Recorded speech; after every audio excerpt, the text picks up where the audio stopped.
je vois deux anges qui annoncent le jugement de Dieu et le retour du Seigneur Jésus-Christ.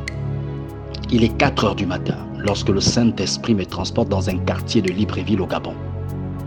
Alors que je regarde le ciel, je vois une porte en or apparaître entre les nuages.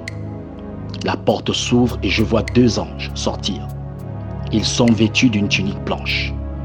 Celui de gauche a une coupe en fer dans sa main, tandis que celui de droite tient une trompette. Les deux anges ont les regards fixés sur la terre. Ils regardent ce qui s'y passe.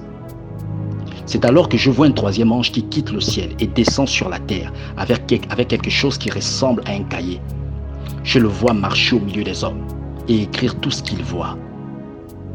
Alors j'entends une voix qui dit, lorsqu'il aura fini son travail, c'est alors que l'ange qui tient la trompette la sonnera et celui qui tient la coupe la répandra sur la terre.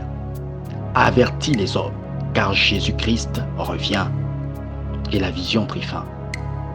Bien-aimés, ceci est un avertissement du conseil de l'Éternel à l'endroit des chrétiens et des serviteurs de Dieu, afin que chacun se prépare au retour de notre Seigneur Jésus-Christ dans une vie de sainteté et d'obéissance à sa parole.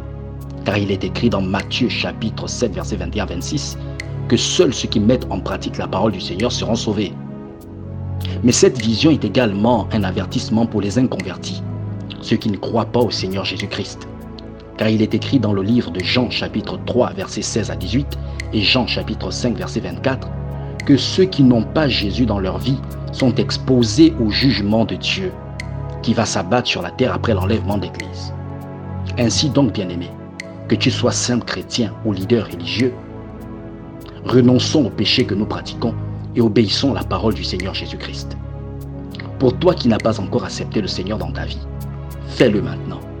Car après l'enlèvement des véritables chrétiens, Jésus-Christ ne pourra plus rien pour toi.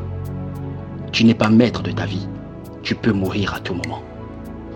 Merci de partager ce message et que Dieu vous bénisse.